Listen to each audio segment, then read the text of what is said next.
शाहपुर जानिया मां ख़बर आहे वते पहुचाए पिया फ़कीर नवाज़ कलंदरी जी रिपोर्ट मुताबिक़ वाना में दहशतगर्दन सां विढ़ंदे शहीद थियल फ़ौजी जवान गुलशेर चना जी शाहपुर जानिया जे ॻोठ नगर मकान में फ़ौजी एज़ाज़ सां तदफ़ीन कई वई। ख़बर मूजिब वाना में दहशतगर्दन सां विढ़ंदे शहीद थियल शाहपुर जानिया जे ॻोठ नगर मकान वासी पाक आर्मी जे नायब सूबेदार शहीद गुलशेर चना जी ॻोठ जे सैयद मोदर शहीद कब्रिस्तान में फ़ौजी एज़ाज़ सां तदफ़ीन कई वई। शहीद जी जनाज़े नमाज़ में पाक आर्मी रेंजर्स ऐं पुलिस अमलदारन समेत ज़िंदगी के मुख़्तलिफ़ मुक़दमे फ़िक्र सां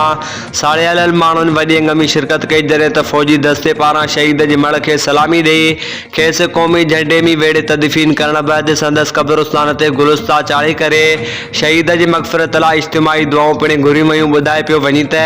तक़रीबन 2 ॾहाका अॻु पाक आर्मी में भर्ती थियल फ़ौजी जवान गुलशेर चना ताज़ो रेनिंग प्रोमोशन माणी नायब सूबेदार पिणु थियो हो। इन वक्त दहशतगर्दन खिलाफ़ वाना में हलंदड़ ऑपरेशन में शरीक हो जिथे दहशतगर्दन की फायरिंग में इन शहादत माणी खेसि 9 साल जेको पुट जो औलाद पिणु आहे जॾहिं त संदसि वालिद मोहम्मद इसाक चना पिणु कुछ अर्सो अॻु हिकु रोड हादसे में शहीद थी वियो हो। शहीद गुलशेर चना जे भाइरनि जान मोहम्मद चना ऐं रज़ा मोहम्मद चना साफ़ इन सां ॻाल्हाईंदे चयो त भाउ खे शहादत जो रुतबो माणण ते दिली ख़्वाहिश हुई जेका ख़ुदा ताला पूरी कई आहे।